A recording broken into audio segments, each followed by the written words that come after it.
This is Radio Free Pro Wrestling, the home of smart and stunning wrestling takes. Welcome to this special episode of Radio Free Professional Wrestling, as we're getting you ready for Wrestlecom2024 and WrestleMania week. We know you're getting ready to head off to Philly over this coming Easter weekend. Then Kimmy Sokol to give us the heads up 411 on everything Wrestlecon. She is the host of All Things Honor, and I got a feeling that she's going to put me to the task. We can talk about Ring of Honor here later in the show. And especially to you, Kimmy, welcome to Radio Free Professional Wrestling. Thank you guys for having me. Super excited to be here, talk all things Wrestlecon, yell about Ring of Honor a little bit more than I usually do. But guys, it's almost WrestleMania week. How did we get here so fast? Okay, here's one fun fact for you. 2 weeks from tonight, the Raw after Mania. It's that fast. I'm not ready. Not either, but here we are. So our very first question for you, Kimmy. Being a first-time attendee to Wrestlecom, what would be your top tip to make sure that you had the best time ever at this event? So one thing that I love about WrestleCon is that it is so fan-driven. And the funny thing is, the first ever WrestleCon, I went as a fan. And now this is my fourth one working. So love improvements. But I would say my top tip is make a list of everyone that you want to meet. There's actually a cheat sheet on the WrestleCon website with every single talent, every single vendor, every single pricing that you want. So head over to Wrestlecon.com because they have all that information for you. But the other cool thing that they also have is the Superfan, and tickets actually stop for the Superfan and 3-day passes at the end of the week. So with the Superfan, you actually get all 3 days, as well as Superfan experiences that's just exclusive to you. That's including the Sting Q&A Thursday night. That's also including 2 WrestleMania watch parties. If you do not decide to go to WrestleMania, they will have a watch party Saturday night and Sunday night. And they also have there's an ECW breakfast that they have where ECW wrestlers will be there. You get to talk to them and all that fun stuff. So if you still don't have tickets, you should go purchase the Superfan. Tickets go down on March 29th. So go get that. And WrestleCon has already tweeted out that if you wait till the last minute and you show up at the door, you're only able to buy the single day ticket. Exactly. So why buy 3 single day where you could just go to get the Superfan where all 3 days plus exclusive stuff to you is included? Very true.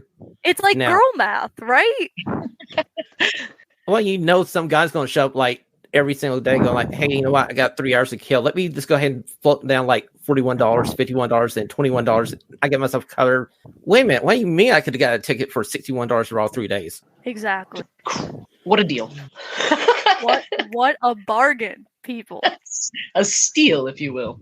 Okay, so we're moving to my second question for you guys. Okay, we're at WrestleCon. We're in the line, and there's that one person, and they do the most idiotic full call thing. Kimmy, what is this thing that we should avoid doing to alienate us from all the cool people? So obviously, number one, I think this is for everyone. Wear deodorant, okay? There's going to be a lot of people there. There's a record number of ticket sales for this event. So deodorant is important. It is essential. Hygiene. If you could afford a convention, you could afford proper hygiene. It's number one. And I think the other thing too is don't stalk out the wrestlers. Don't if they're leaving, don't stalk them out to the lobby. It's kind of weird. Or don't follow them to the bathroom. That's also kind of weird. Don't do that either. Right? I think the big thing is these people, these wrestlers are people too. And I've been doing this for about 5.5 years. It'll be 6 years of me helping out on the convention scene. And I think the biggest thing I've learned is that these wrestlers are people like you and me. So proper etiquette, know that there's a huge line behind you. Don't take 10 minutes and tell the wrestler your life story. It's, hi, how are you? Whatever, picture, autograph, move on. Yeah, especially line etiquette. I've never been to a Wrestlecon myself, but I have been to a Comic-Con and stuff like that. Line etiquette in general, just keeping your space from people, not being loud and screaming for no reason. I've seen people try to yell at the person up at the table over other people. You'll get there. It's okay. I try to move my lines fast. I promise. You will not be waiting on my line more than 10, 15 minutes. Hopefully. Sometimes you have that life story you want to tell your favorite professional wrestler. This weekend is not the time for this. You know, hey, maybe you get another meet and greet down the road, then you can do it, but not during WrestleCon week. Listen, I get it. We've all been there. Like I said, the first WrestleCon ever, I was a fan. I get it. But be respectful towards your other fans. Like I said, there is a record number of talent at this event. There's also a record number of fans at this event. Be respectful to everyone involved. Okay, we're moving to the next question. Who is that one wrestler coming into WrestleCon 2024 that is the can't miss? This is the person you need to go out your way to say, hey, how you doing? Big time fan. Or that person you need to get to know. So there's a lot. So for our Friday headliner, your Friday headliner is actually Sting.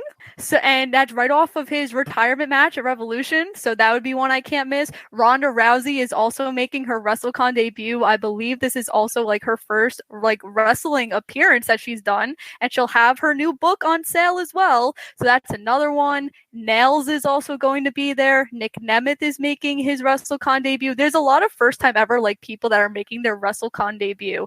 Like Nick Nemeth is one. Elias is another. Queen Amanada is another. So there's so many talent. Like I said, this is a record number of talent that they've ever had in the, I believe, 10 plus years that WrestleCon has been a convention. So there's so much to do. Look at that cheat. That cheat sheet is your go-to. WrestleCon.com, you could print it out.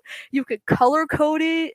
I know when I was a fan, my dad and I actually used to like put it on a Excel sheet of everything we need, but WrestleCon did the hard work for you. High Spots did it for you. And we're going to have that link to the cheat sheet in our show notes here, so it's easy access for all you guys. Yes, my vendor friends would very much appreciate that.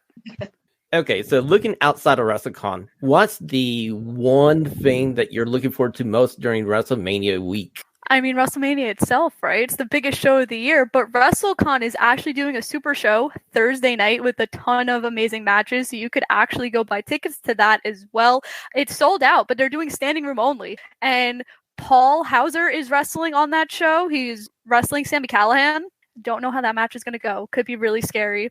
And there's a bunch of other matches they've announced. So you could go get standing room tickets for that show. But WrestleMania, there's so many indie shows. Ring of Honor, I'll be media for that Friday night. So I'll be going from WrestleCon to Ring of Honor for Supercard of Honor. And we'll have our Ring of Honor champion defending his championship. This is a big deal. It only happens like oh so rare. So you go, Eddie Kingston. You know, it's kind of like Christmas. It happens once a year, so you better make sure you get your Ring of Honor defense on Ring of Honor pay-per-view, Supercard Honor. He didn't do it included in the club again this month. He didn't do it at Final Battle. He was in a Proving Grounds match. So you know what? We haven't seen him defend his championship at a pay-per-view since Death Before Dishonor in July. That's almost a year ago. And that match, worst of all, was not even announced. It was like thrown on during the pay-per-view. Yeah, because it was supposed to be like Mark Briscoe was supposed to be the original opponent, and then he got hurt. And then I think there was another opponent that he was supposed to face, and then something happened with that too. Poor Eddie Kingston. Struggle is real. Struggle is real. But it would hurt me if I didn't mention Friday afternoon about 5:30. Progress Wrestling is coming back to North America for the first time in years. The last time they were here was the last time WrestleMania was in New Orleans. So if you have some free time on Friday afternoon, I'll have the link to Progress show so you can get tickets.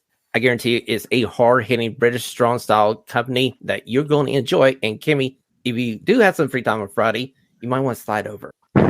I got to see Friday. Friday is one of the busier days. The agent I'm working for is the person bringing in Sting, so I might be in Sting land over there. You know what? I gotta say that is a dream job. I would honestly teleport over to help you out just for free. I know I'm saying this on air, but I would do it for free. Listen, my job's not all rainbow when the sun shines. I've had to yell at people. I actually had a fan 2 weeks ago say I have an attitude problem at one of these because I was trying to explain something to him and he didn't like my answer. So it's not all sunshines and rainbows, but I'm very grateful. Like I said, I've been doing this for 6 years. I've gone to do amazing things. I've gone to travel the world. I've gone to work with some pretty cool people. And it's just great. And I know the people at High Spots who put on Wrestlecon every year do a hell of a job. And I'm really excited to see how this event turns out next. And this event starts on April the 4th with the ECW tribute show there at the ECW Arena. Then you get Friday when the convention starts. It's 10 to 2 every day, unless you're a super fan, and you get an extra hour, 9 to 2. Well, the ECW tribute show, that's not WrestleCon. That's another promoter. Thursday night's the WrestleCon Super Show. Oh, the WrestleCon Super Show. I've had misspoke. So many shows. You know what? That's the greatest thing about WrestleMania week is we're finally back post-pandemic where everybody who's anybody is doing a show this week. That is true. And that's the other great thing about WrestleCon is it appeals to every fan. Like when I say this is fan-driven, you'll have WWE legends, AEW superstars. They've announced Joshi wrestlers, like any independent talent that you can name. This is such a fan-driven event with so many wrestlers from so many different forms. And the other cool thing that they've also done, talking about fan-driven, is they also had a t-shirt contest where fans were able to design their own like WrestleCon logo. And if you won, your logo got put on a turnbuckle and a t-shirt, and it's going to be sold at the WrestleCon merch store at WrestleCon. And if you're not going, you could also go to Wrestlecon.com, and they have the stuff up that you could also purchase it if you like the designs. There's 2 designs that you could. And they look very sharp. I did check them out before we had this live telecast, so seal approval here, buddy. Seal approval. Okay, so we're going to slide over to our main segment of the week. We're going over to our Stunning 6 questions. Time to ring the bell. As Shawn and Ashlee debate 6 stunning questions from the week of wrestling. All the whys and what the hell was that?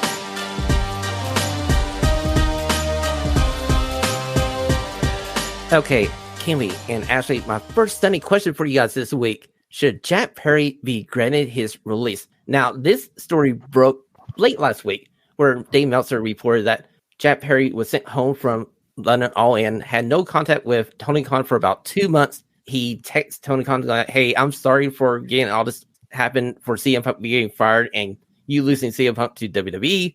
And we haven't seen Jack Perry on a AEW telecast since then, but he's over in New Japan Pro Wrestling.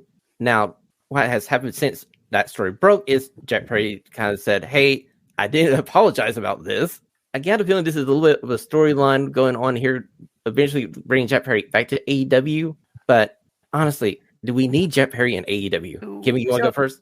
Oh yeah, I was gonna ask something. Is there like a order here? So this story is crazy because I feel like, you know, it was reported, then it was like this wasn't true and it was this instead, and it's like, how do we follow this here? I like what he's doing in New Japan. I like the whole scapegoat gimmick. I think it's very creative, whether that was his idea, New Japan's or whatever. But if they really don't have a plan for him, I guess he should be granted his release. But I mean, I know a couple weeks ago that the Bucks had tagged him in a post of theirs. So I'm like, is that kind of leading to him going with them and kind of doing this whole like more authority style elite tag or faction thing that they got going on? But I think this whole situation as well has just very much escalated. And it's just like he said one little thing, and I understand that Punk went to the other side, but you have a much better signing in Mercedes Moné, Okada, and Ospreay, who could give you like the same amount of revenue and eyes on your product. That's not a PR disaster like Punk is. So, I mean, like I said, I think the whole thing's a little bit over exaggerating, but if they don't really have any plans with him and they're just keeping him until his contract runs out, you might as well just grant him his release because he can go to Japan, he can go to TNA, he could do the indies just like Nick Nemeth is doing. So, yeah. Okay.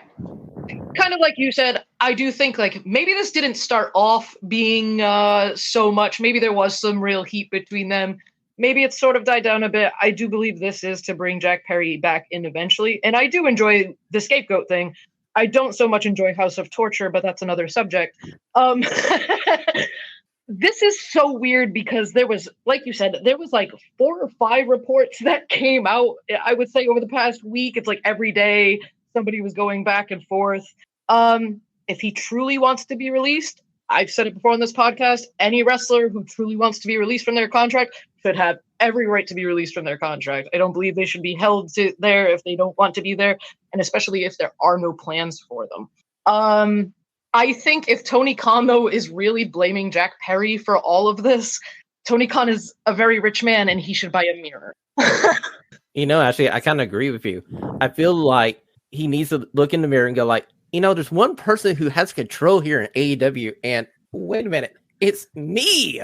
I can do something about this. Like I'm saying, like one of the biggest reports that I read after the whole incident happened was that Tony Khan had asked Punk to go talk to Jack Perry about this. And if that is true, Tony Khan, you are the boss. You tell Jack Perry we're not doing glass or you don't have a match at Wembley. And that's how it works. The end. There's no like debating it. If the glass is dangerous and you don't want it on the show, don't allow him to use it. But certainly don't go ask another employee to go speak on your behalf. That's weird. You're the boss. Kimmy, what are your thoughts about this? I mean, yeah, it's just such an interesting situation because I feel like when you think of All In, like that's the only thing you think about is this whole situation where All In was just such a historic event and did so many great things for AEW, and everyone's like, oh, this is the event that like it was Punk's last match and this was the last we saw of Punk, where look at the brighter side. Like AEW had their first stadium show, you had a killer main event, that was the first time we saw Mercedes Moné on AEW TV. But it's just a very interesting situation that I definitely think Tony needs to figure out what is going on, because I mean, there was 4 to 5 different reports, and there could be 4 to 5 different reports, but in the midst of that, there's a truth somewhere. It's always like what people say, there's 3 truths. There's your truth, the other person's truth, and somewhere in the middle is the absolute truth that eventually, maybe 5-10 years from now, we'll be reading a book about it. Becky Lynch's book comes out tomorrow. Okay, so let's move to my second stunning question, because I'm off to a races here to see how many people I can annoy with my questions this week. So allow me to do stunning question number 2 for all you Ring of Honor fans. If you watched Honor Club last week, there was a fan in the crowd that had a sign that said, "Thank you, Tony Khan, for saving Ring of Honor and professional wrestling."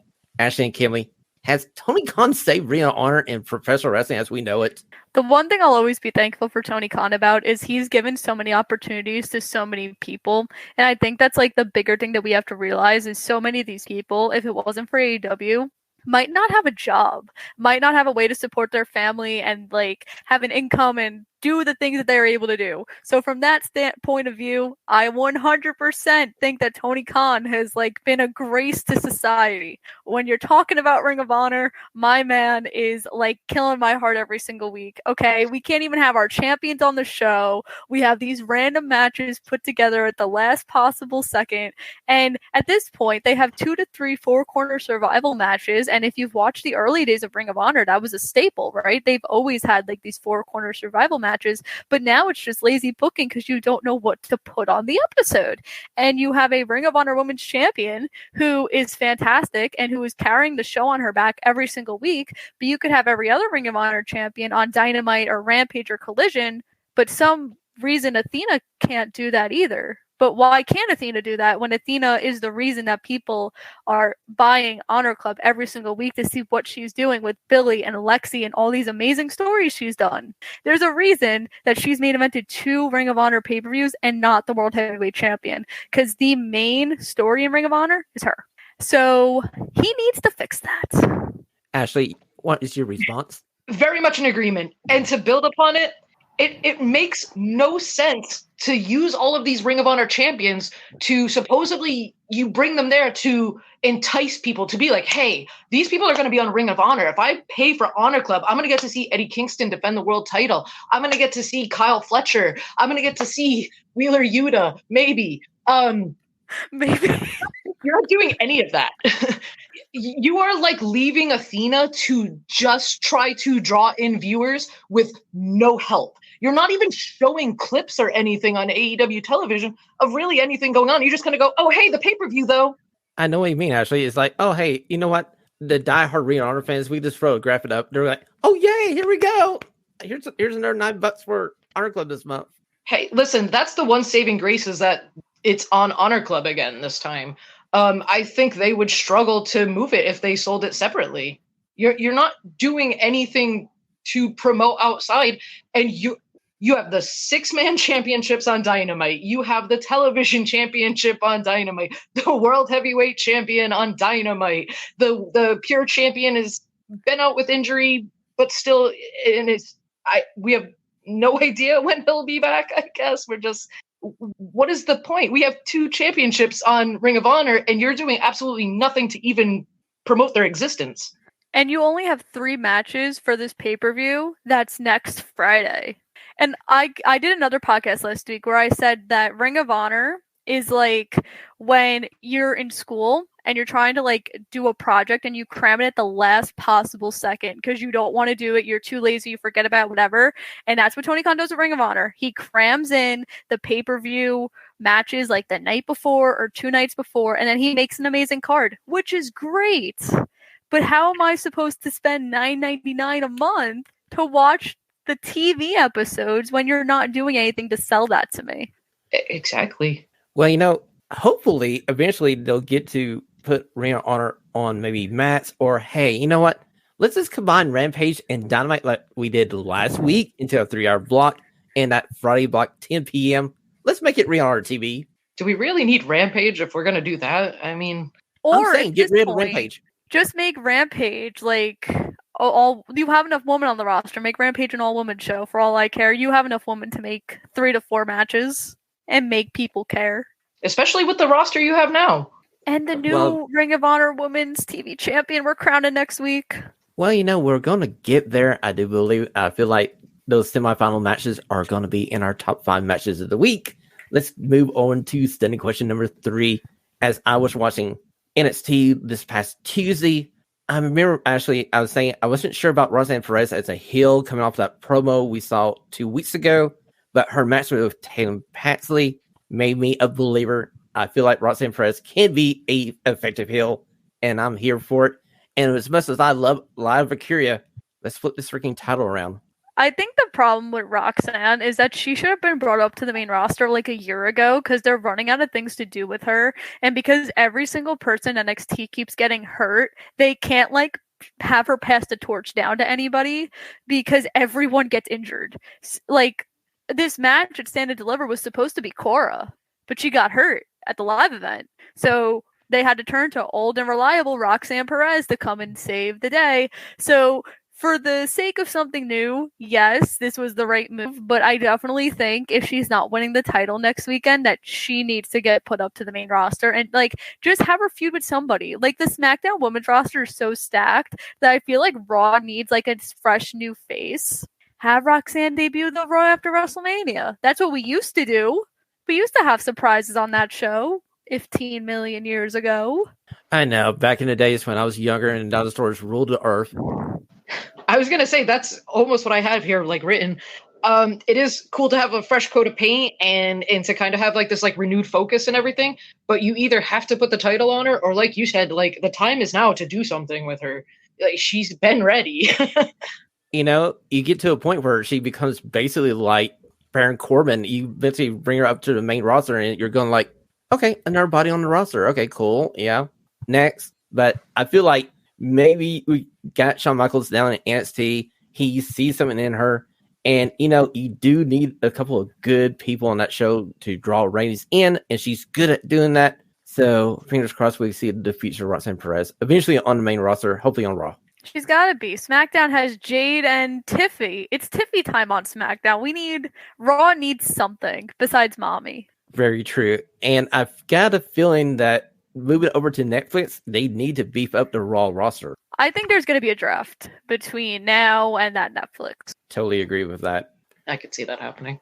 Well, since we're in WWE land, let's just go ahead and talk about the only storyline they've been missing for the last 2.5 years, as we have Roman Reigns versus Cody Rhodes. Can Cody finish the story? If you saw Friday Night SmackDown live last Friday night, I'm sorry. I did the same thing. And the last 30 minutes was paint watching dry, boring as hell. So my question to you ladies, has this storyline become so stale? So if they didn't have like The Rock, and so I didn't watch SmackDown on Friday, I was at the Fall Out Boy concert, but if they did not have The Rock and Rollins involved within this, I would have been like, what are we doing here? Like, this is literally the same thing as last year, except here's Cody, a bigger underdog now. But now that you have a little bit more fresh faces in there, and as The Rock has said on Twitter for at least the past month now, he's making wrestling cool again because he has all of these people that are just casual viewers or maybe haven't watched wrestling in years. Oh, The Rock's back. I like The Rock. I'll go watch it. And that draws people to go to WrestleMania Night 1. It draws people to go watch WrestleMania on Peacock, draw viewers for Raw. Like, my cousin, for example, hasn't watched wrestling in years. And when Punk came back at Survivor Series, he went down a rabbit hole on TikTok of just finding out everything that's happened for the past 5 or 6 years because he fell back in love with it. And that's what The Rock is doing for this feud. He's making people invested again. He's making people care. So thankfully for him, it has not turned too stale, but if Rock and Rollins was not there, I'd be like, why are we doing this again? I'm not excited for Mania. Let's focus on something else. I mean, hell, this whole reason, it's the reason why the women are main eventing Night 1, and Bayley gets screwed. I don't know if it's stale. I don't know if that's the right word. I feel like they're really still not hitting every cylinder since kind of missing a slam dunk of a layup. They had it. It was there. And then they changed on a dime. And now they've had to spend like more time trying to kind of course correct that I feel has kind of slowed down the pace of things and has kind of slowed down the storytelling that they had going prior to this. But you can't argue with, like having The Rock in there. And like you said, like everybody obviously is super excited to see The Rock back. Everybody is super excited to see him compete again. I wish it's like a catch-22. I wish like he hadn't come back at this time to kind of step in right here. I wish they had just gone with Cody straight through. But like, you can't argue with the results, and also The Rock is awesome. So it sucks, but it's a tough call. That's why I think they're kind of going the way they did now. But hopefully, you still have some time. Come together with a big close before the show, big go home show, and I think it should be okay. Honestly, I feel like they just suffered from one too many weeks from the start of this road to WrestleMania and actual WrestleMania. If they didn't have this random Friday in the middle of March to book and they had to do something, I had a good solution after watching that. I was like, as soon as Roman put the mic to his mouth and about ready to say acknowledge me, I would have hit Cody's music and have Cody run down with like a axe handle 2x4, and you see the baby faces finally getting the upper hand and being smart and like singling out Roman when he's in the ring with only Paul Heyman. Let's just be happy The Rock's showing up every week compared to Roman Reigns. Well, that's true. Also, like you said, nice to see sometimes the babyface trope thing go away, because, oh, Lord, that... All companies, stop this trope. Good guys have friends, okay? They do. They just do. They'll have friends in the back. They'll have a wrestler who will come out and help them when there's 5 guys beating up. Somebody will help. Okay, guys, we're moving on to my 5th stunning question. As Julia went to her Twitter account this past week and cleared up the fact that she is a free agent coming up here in a couple days, has a few dates left with Stardom. So, Kimmy, Ashlee, what is the ceiling for one of the most amazing talents in professional wrestling in North America, working for the major company, WWE? I don't think you put her in NXT. I think that's a wasted thing. Don't do that. You have to put her right to the main roster. That's my opinion. And I definitely think that she's going to be a viable contender if Bayley is not to win at WrestleMania. I think she'll be a viable contender for EO. I think her and Kyrie also as well. There's so much that there's to do, but I feel like if you put her in NXT, it's going to be like kind of a downgrade because we all know who she is. And I feel like, her English is very good. That's something that a lot of people said when these rumors started circulating in the beginning of the year. So I feel like you just have to put her on the main roster right away. Yeah, kind of the same. I feel like her ceiling is, who knows? It's going to be ridiculously high. And like you said, I think that was kind of the intention with trying to bring her in so hard, was to get her in programs with like EO and Kyrie and stuff like that. So I say just go right for it then. Honestly, we were talking about the day after WrestleMania, the Raw after WrestleMania. I don't know if that's capable of her contract with Stardom, but if that's not, literally put her on Friday Night SmackDown as soon as possible and have her interact with EO and Asuka. I mean, like, she's ready. I mean, actually, remember that Stardom stream we saw a few months ago, and I watched Julia for the first time live, I was like, she's ready. She's like plug and play ready. She's a superstar. That's why even like Kimmy just said, you got to kind of skip over the NXT. I think it would kind of maybe derail a little bit of momentum if we started her there. If she can, if she can debut after WrestleMania like that, do that. That would be fantastic. That would be a great debut and surprise for everybody. People be like, "Oh my god!" And then you'll have the people be like, "Where's the video package? I need someone to explain this." Who is this? I can type all of this, but I can't type in Julia on Google.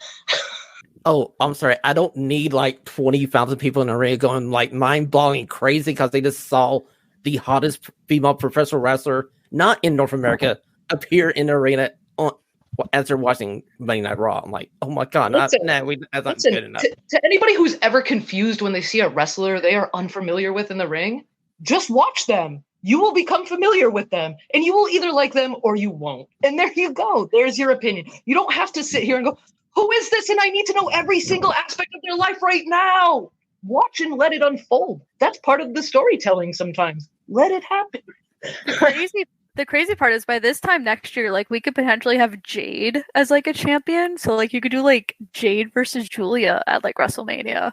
Have like the AEW versus the New Japan. It's like Forbidden Door happening at WrestleMania.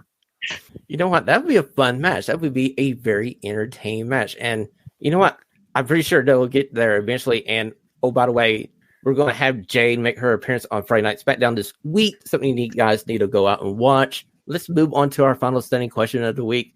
And it was one from our lost episode that me and Ashley had about 2 weeks ago, as we were talking about should Sammy Guevara suffer a suspension for failing to do the proper protocol during his match with Jeff Hardy. Ashley, I remember you saying that he wasn't the only one that should be suspended. There should have been like the ref and the doctor. Do you still stand by your words? So when we talked, I had only watched it the live through once. And since then, I had gone back to like rewatch that spot. I still do sort of stand by it. Sammy should have been suspended. He had to know Jeff was hurt. Your knee or your shin just smashed that man's face. Like you felt that. Why Paul Turner didn't intervene when he saw them trying to just stop the match? We'd all rather they be safe than you keep going. And if you're worried that Jeff has a severe head injury, physically stop the match. Ring the bell. Do whatever you can to stop the match. You got to do like an MMA referee, I guess, kind of insert yourself into there and stop it. And I say this not just because like I have like some issue with Paul Turner or anything. I don't. I think he's a great official. I say this because this is not the first time AEW has had this issue. And it's not the first time we've seen a serious like concussion or a concussion protocol issue where it seemingly should have been stopped and it wasn't. I feel like Jon Moxley is like the only person who has stopped a match. That shouldn't be how it is. Your wrestlers should not be stopping the match because they're like, oh shit, we hurt each other. You're an official and it's your job to understand when somebody is hurt. And if you need to stop the match, don't worry about us. Worry about them and tend to them. So I feel like there were many things that was not taken into account with this. This whole situation was still very wrong.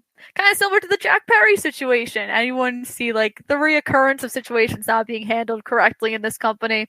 So I definitely think that the ref should have also suffered some type of punishment. In a match, not everything is just the wrestler's fault. There's so many people involved. There's also a producer that was calling this match. Did the producer also not like think to themselves like inside doctor? Yeah, there's so many people that like put together one match every single week, like within the company. So I definitely think that something should have happened to the ref. And I think Tony just needs to do a better job in general of handling injuries because like you mentioned, like the whole thing with Moxley, I was there live for that. And that was not a fun situation. The same thing with Adam Cole destroying his ankle. And that was no fault to anybody's. Because man decided to jump downstairs instead of just walking like a normal person. But even he was like running around and still like hopping on one, like he was walking normally. And I'm like, buddy, we know you're hurt. It's okay. You could sit down. It's okay. I promise. So I definitely think that Tony needs to do a better job of protecting his wrestlers so this situation doesn't happen again. But yeah, for Sammy to only take the blame, I thought that was kind of weird. And especially like the weird timing too, because like he still had a match the next week against Will Hobbs, and then they suspended him for it. So why the delay? Rampage was recorded the Wednesday before. You had time to like review the tape, kind of decide what you were going to do before you booked him in another match. Exactly, Ashlee. And oh, by the way, they literally showed the full match on that episode of Rampage. We saw the spot in question. And like you, Kimmy, I feel like it's just a total breakdown of the entire system. This is their get out of jail free card. This is let us come up with a new strategy and make sure we drill it in everybody's head. And if somebody needs to be the sacrificial lamb here, maybe it's Sammy Guevara. Maybe you do let him go, but you don't suspend him. You let him go. I mean, to be fair, this is not also the first time Sammy's gotten in trouble for something. Like, I feel like Sammy's had like 4 suspensions at this point, and like whenever they're looking to blame somebody, they're like, "Oh, we'll just blame Sammy just because." And it's like it's not all Sammy's fault sometimes, guys. It truly, and like I've said some of my piece on Sammy on here before, but like even like the other stuff, like the Eddie Kingston fight, he took like the blame for that, and like. How much can you really put on him for cutting a promo? Like, it didn't seem like it was all that bad, and Eddie Kingston was just upset, and they had a tiff in the back. It happens, but everybody was mad at Sammy. The stuff with Andrade, everybody got mad at Sammy. This stuff, you can partially be mad at him, I think, because he didn't stop, like I said, but there was also, like, 4 other people who should have been like, hey, Sammy, like, I know you're in the moment, but we need to stop. You know, like, Jeff is hurt. And they didn't. No one did. And I don't particularly understand where the next line of defense is sometimes for these wrestlers when they're injured and nobody's calling the match. Very true. So we're going to wrap up our 76 questions here on Radio Free Professional Wrestling for March the 26th, 2024. Ashlee, we're going to introduce Kimmy to our favorite segment of the week. It's Shawn and Ashlee's top 5 matches of the week. As they count down their 5 favourite matches from the past week, did your favourite match make the cut?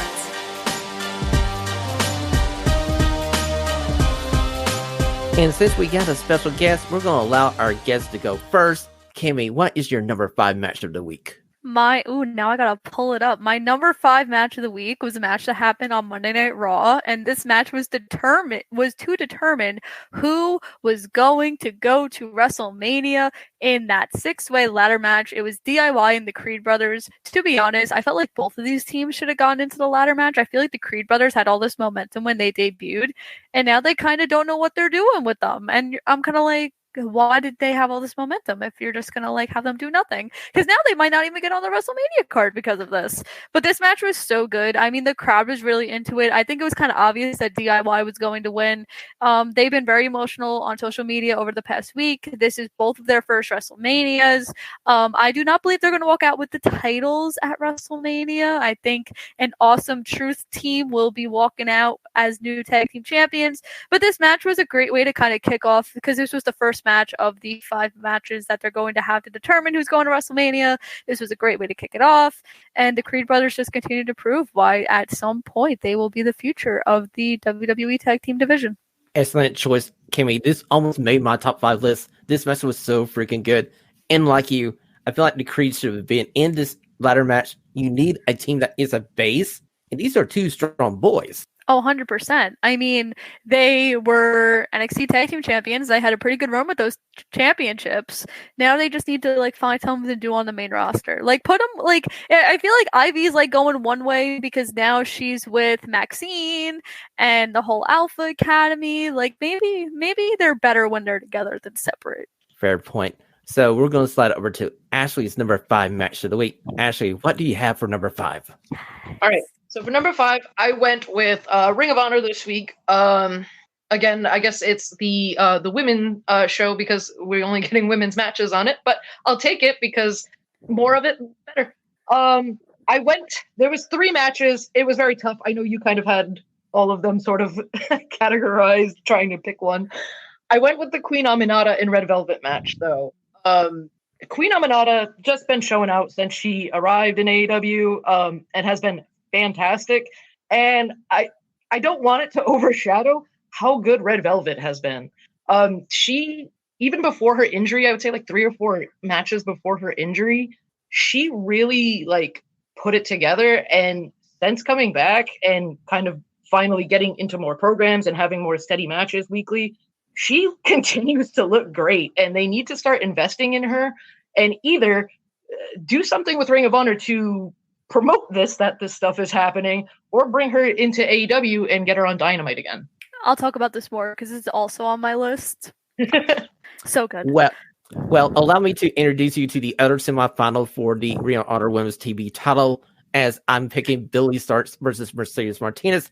Now, watching this match, I was enjoying it. I kind of felt bad because I was kind of in my mind picturing ahead for Mercedes Martinez versus Queen Aliana. Oh my God, we need this match sometime down the road because that's going to be a barn burner. But Billie Starkz advances here. We're continuing the storyline that maybe Billie wins this TV title and Athena drops the title to Shida, and we get this conflict between Billie and Athena, maybe? There's so many ways we could go with Billie. Like, maybe, like, Nyla technically has unfinished business with Billie Starkz. And I feel like everyone forgets that because Nyla was hunting Billie for weeks and they never got their one-on-one match. What if Nyla were to cost Billie in this match to kind of like re-spark that feud with Athena? You know, or if Athena loses to Shida, which I personally don't think is going to happen, but at this point, anything in Ring of Honor surprises me.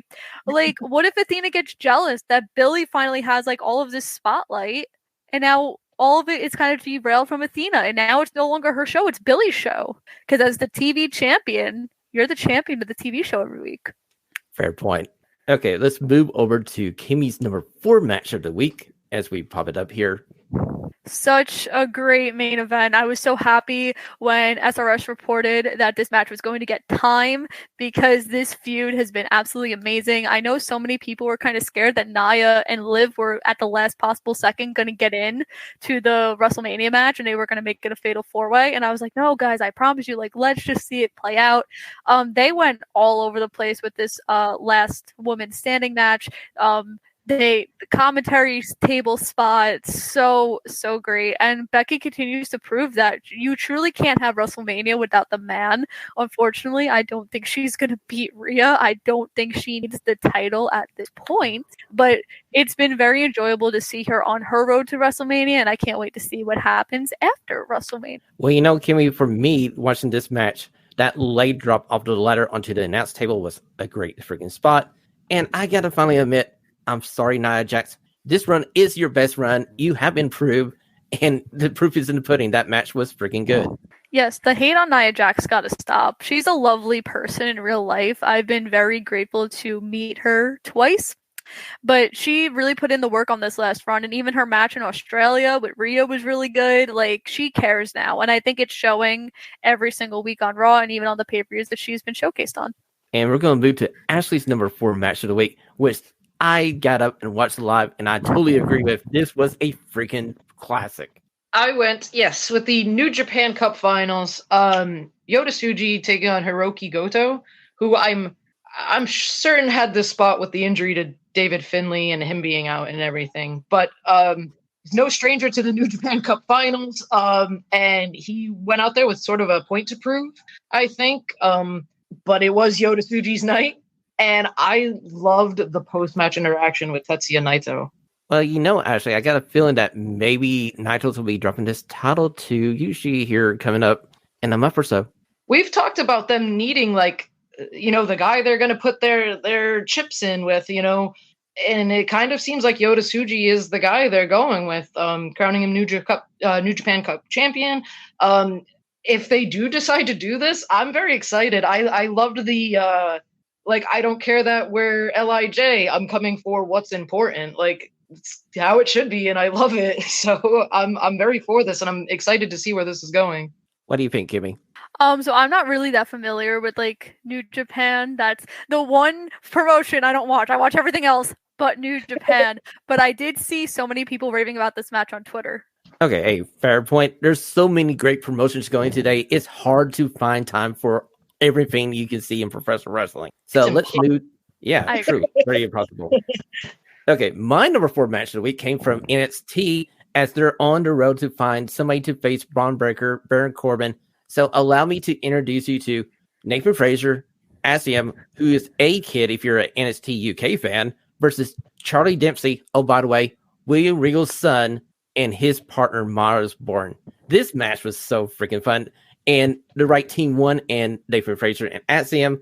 Born took the pin, so Charlie Dipsy didn't have to suffer a pin here, because William Regal's son should not be pinned yet. Definitely not. No, I mean he also had that little minor like stint in All Japan, I believe. Yes. Earlier in the year. But I think, Dempsey's really going to be something in NXT within the next couple months. I know he's the Heritage Cup champ, right? Yeah, thanks to the No Quarter Catch crew. They all technically are the Heritage Cup champions, because the No Quarter Catch crew is NXT version of the Blackpool Combat Club, because William Regal's back in the company. I mean, listen, like, that's the reason he came back, right? To see his son thrive and be able to work with him. So he's living his best life, even if he kind of pressured Tony Khan to let him get out of his contract. That's a story for another day. Okay, so let's move back over to Kimmy's number 3 match of the week.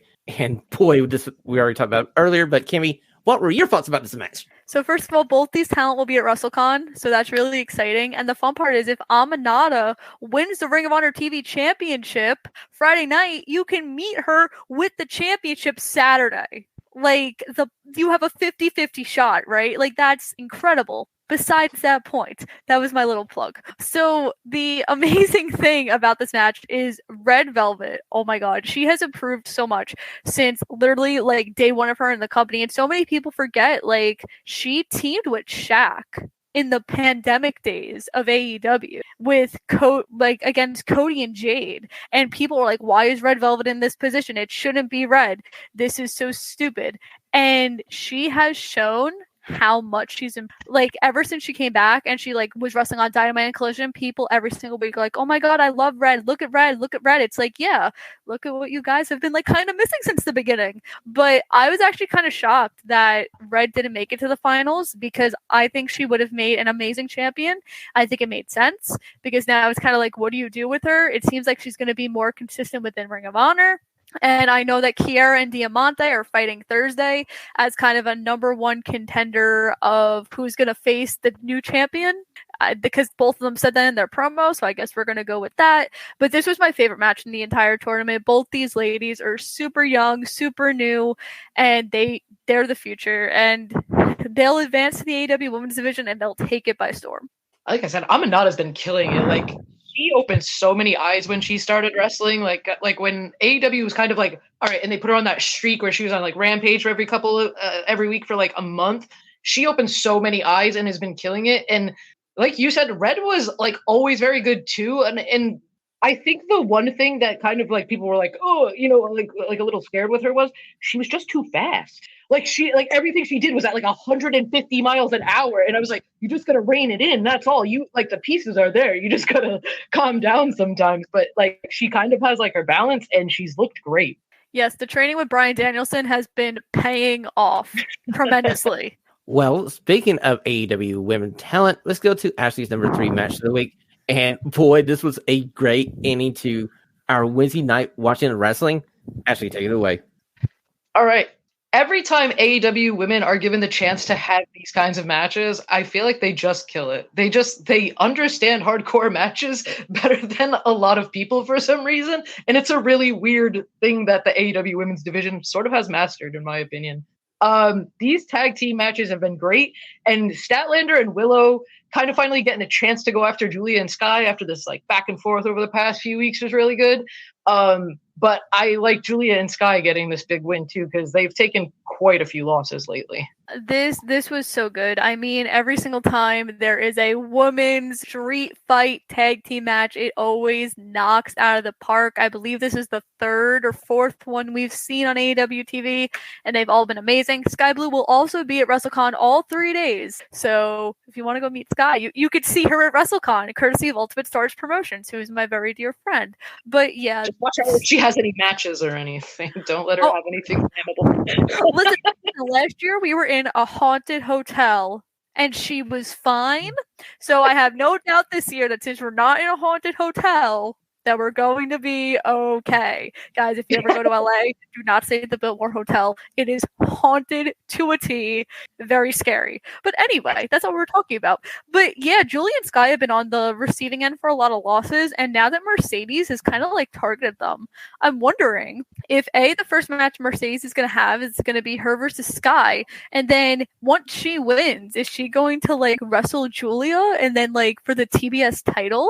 Are we going down that route? Because that's a little, I wasn't expecting that. I thought she'd be going after the AEW Women's Champion and Toni Storm. Well, Kimmy, me for one, I'm happy that maybe Mercedes Moné is going to be going down the road for the TBS title, because look at Julia Hart. Like we said about Red Velvet, from day one to now, she has grown light years, and she's holding her own with Mercedes Moné, one of the best talents in the world, 2 weeks in a row. 2 weeks in a row.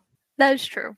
I do give it to her. And I mean, I know that she's done a complete 360 from the cheerleader gimmick to now. She's extremely over. The fans really like that she's in the House of Black. You can make the argument she's the only member of the House of Black to show up every single week on AEW TV, but she's been killing it.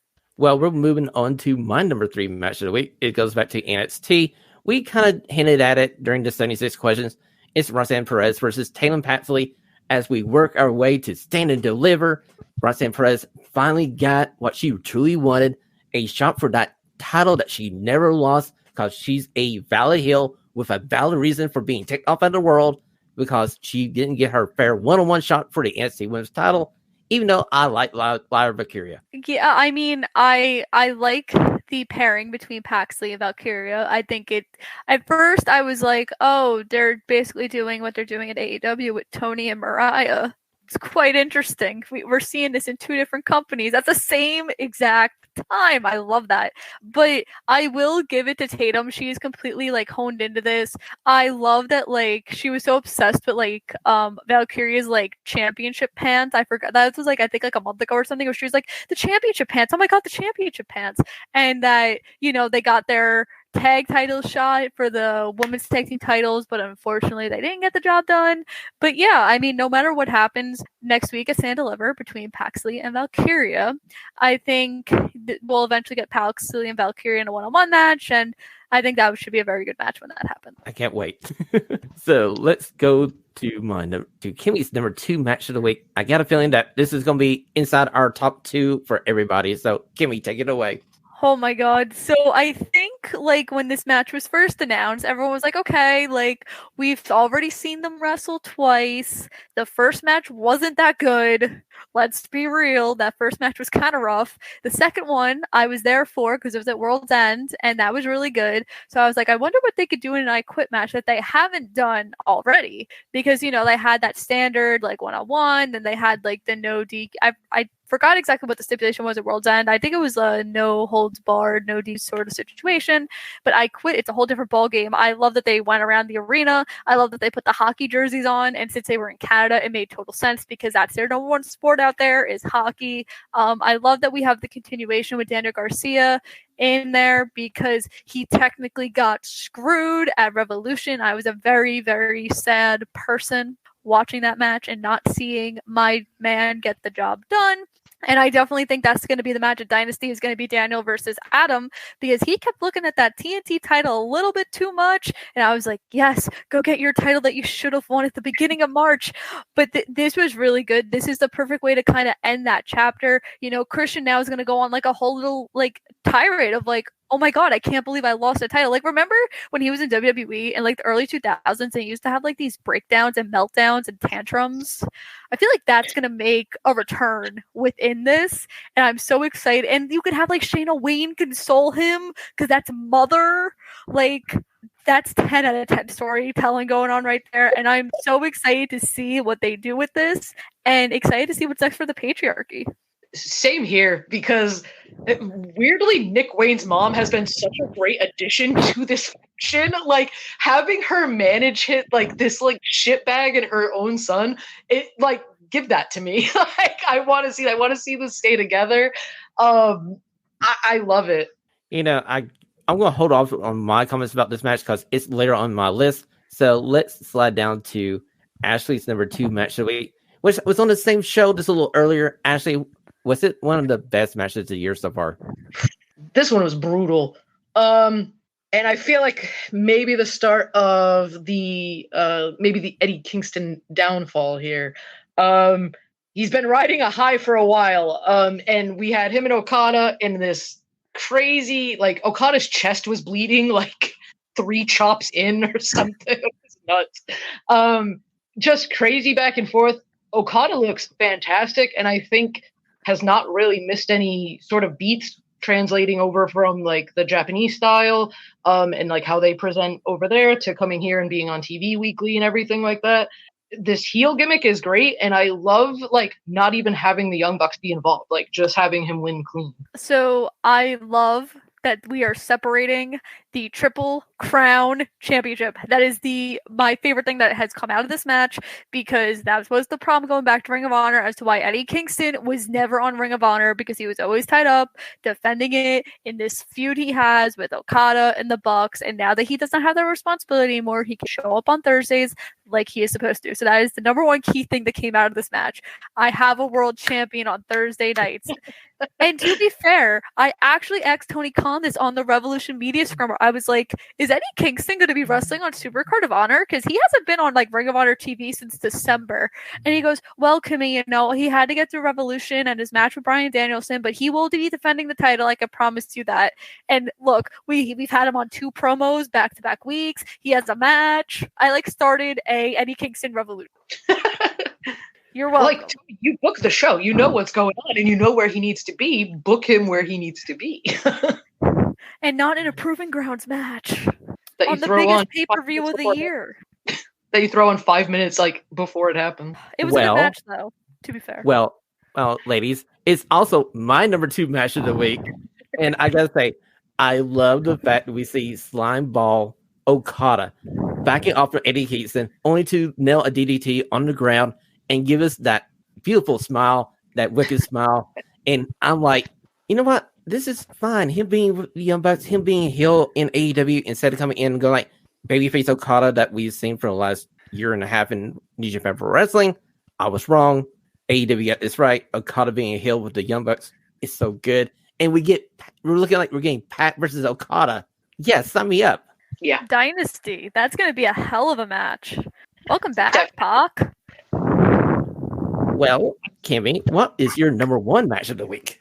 Oh my god, so when this match first got announced, I thought it was going to be a squash, right? Just because, okay, it's a way for Shida to look strong going into the pay-per-view, because she hasn't been on Ring of Honor, and basically the whole reason she's versing Athena is because she came out, Athena came out, and she was like, I need some new competition, which I thought Serena Deeb, because she's been calling out competition for weeks on Collision. I'm like, it makes so much sense. Oh my god, then we get Shida, and I'm like, oh, okay, I mean, that kind of works too. This match is going to be good, and going based on the storyline, Shida beat Athena, so it makes sense. And then they had this match, and it was really good, like so good. And I think people forget, like, Ellering has been wrestling for a really long time. She's been on the Indies, she was in WWE, she was in TNA, and she finally had an opponent that could wrestle up to her level, and she showed out. And this is why Rachel Ellering is in Ring of Honor, to help with the younger talent and to help establish them. And she could put on a good match every once in a while. So this was amazing, phenomenal. And Shida, sorry, you're no match for my minion overlord. I have a minion number. I can't go against Athena. I'm sorry. No, this one was really good too. And like you said, like, people I think do kind of just look at her as somebody that was just it's gonna be like a 5-minute match and it'll be over quickly. And thankfully it wasn't. I love when they do that. But I love that she's sort of been featured too a lot over the past few months. Like, they had her going with like legit Layla Hirsch and stuff like that. So she's been featured and stuff. So it seems like maybe they're kind of carving out a spot for her there, which would be really nice. Well, ladies, this was my palate cleanser after Friday Night SmackDown. I said I need some good professional wrestling. So I put on Ring of Honor, and I was so happy to see Rachel Ellering.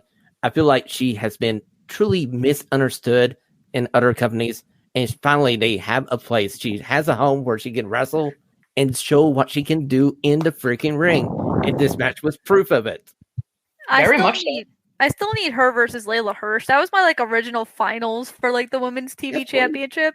I was like, that's what we're leading to. And I was like, why is this the first match in the first round. Yeah, they were like heavily involved in that storyline for a while leading up to it, and then it, like you said, just ended on the first round. Like, build that stuff through like at least the semifinals. They booked this whole tournament wrong, but that's another story for another day. True. Let's go over to Ashlee's number one match of the week. I got a feeling that we think a lot, Ashlee, so this is also my number one match of the week. I'll go ahead and say it. So, Ashlee, tell us why this is our number one match of the week. Well, kind of like Kimmy said earlier, this was hella fun. All over the place, hockey fights, sin bin battles. I've never seen the crowd sing Metalingus like that, so to start off like that was really awesome. Very cool, and like, let's get Copeland to Wembley. Book it now. I want to see all those people singing Metalingus now. This was crazy, and a great way to cap off Christian's like very excellent title run. The TNT title struggled for a while, kind of before it found some footing again. So thankfully Christian kind of anchored it for these past few months, got it back into some relevancy, and now we're going to get like the Cope Open coming up with this TNT title run, so I'm excited for that. But watching these guys who've known each other for 40 years beat the hell out of each other and then scare me with that Spike ending shot there when he low blowed him with that. Just how can you not love these two guys, two best friends, in front of all their family, their friends, their hometown? Man, just beating the hell out of each other and having a hell of a match. Who were never supposed to wrestle again at one point. True. Oh, true story here. My first ever live wrestling event was WrestleMania 2011. Edge's last match. We didn't know at the time. Me and my brother drove back from Atlanta to Knoxville. We got in time to watch Raw and see Edge retire. And that was in 2011. We're in the year of our Lord 2024, and he just had one hell of a match, and it was a street fight. I'm just happy these two guys had a chance to do this on a national stage where they could actually do what they want to. Much when Edge retired. You just brought me back to that day when Edge announced his retirement, and I bawled for like longer than SmackDown was on. That was before I was watching WWE.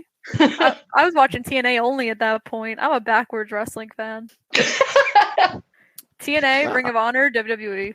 What a journey. No, that works. I see, like me, I started with WWF, and then I was TNA, and then sort of some indie stuff, and then AEW. Well, I got you guys all beat. I started with WCW mixed with some Smoky Mountain Wrestling to the WWF, the WWE, TNA during the good TNA years, and now here I am still going wrestling fan 30 plus years. I just give away my age, but hey, who cares?